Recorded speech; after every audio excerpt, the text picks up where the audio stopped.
வந்து அமெரிக்கா போறார். அங்க பேசும்போது நம்ம நினைக்கிறோம் சிஸ்டர்ஸ் அண்ட் பிரதர்ஸ் சொன்னது இவர் மட்டும்தான் அப்படி சொல்லி இல்ல.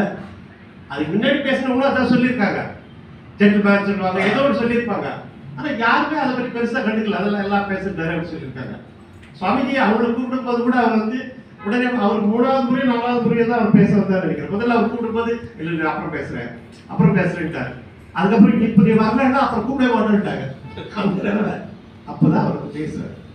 அவரு சொன்ன அந்த பிரதர்ஸ் அண்ட் சிஸ்டர்ஸ் அந்த வார்த்தை வந்து அப்படியே கரண்ட் மாதிரி பாஸ். எல்லா மக்களும் எழுந்து கைத்தட்டாங்க. கைத்தட்டி நிறுத்துறதுக்கு வினாடிகள் ஆச்சுன்னு சொல்றாங்க. அது எப்படி வந்ததுன்னா அது உள்ளத்துல இருக்கக்கூடிய அந்த ஒரு வைராக்கியம், ஒரு பற்று, ஒரு இது அதுதான் வந்து. அது பிறகு அவர் ஒரு நாடெல்லாம் போனாரு, வந்தாரு, என்ன செஞ்சாரு. ஆனா இங்க மடங்கள் ஆரம்பிக்கணும். அதுக்கு எங்க பைசா போவாரு. அப்போ அன்னை சாரதா தேவி அவங்க கிட்ட போய் கேட்கிறாங்க.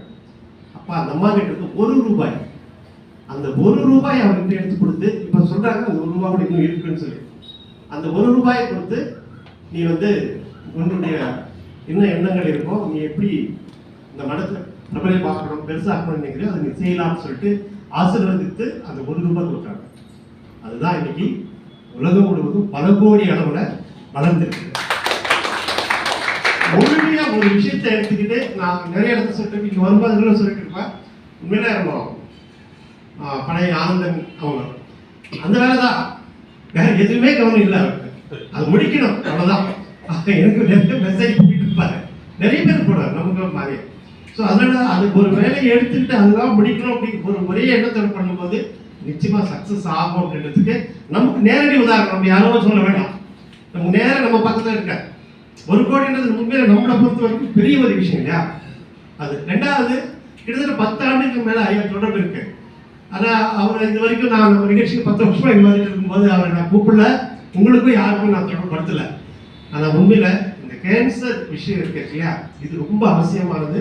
இதுக்கு நிறைய ஃபண்டு தேவைப்படுது, நிறைய மக்களுடைய உதவி தேவைப்படுது. இதனால வேண்டிதான் இந்த நேரத்துல தான் அவனை இன்வைட் பண்ணியிருக்கோம் இல்லையா. அவருடைய தொடர்பு நமக்கு வரும். ஸோ எந்தெந்த நேரத்தில் யார் வரணுன்றதை இறைவன் தான் நிர்ணயிக்க முடியும். அதுக்காக அந்த அடிப்படையில் தான் இந்த விஷயமே இங்கே வந்து நாம் நினைப்போம். நிச்சயமா நம்ம நினைச்சா முடியுமா முடியாதா எப்படி முடியும்ட்டு நிறைய உதாரணங்கள் நான் நேரடியாக சந்திச்சிருக்கேன், நேரடியாக பார்த்துட்டு இருக்கேன். நிறைய இளைஞர்கள் ரொம்ப அருமையாக வேலை செஞ்சிருக்காரு. சேலத்துல இருந்து ஒரு ரமேஷ் அப்படி ஒரு தம்பி சாதாரண வீட்டுக்கு போயிருக்காரு. ஒரு சின்ன 2 ரூம் தான் இருக்கும். அவங்க அம்மா வந்து கையில் வேலை செஞ்சுட்டு இருக்காங்க. ரொம்ப சாதாரணமான ஆளு. அவர் சென்னைக்கு வராரு.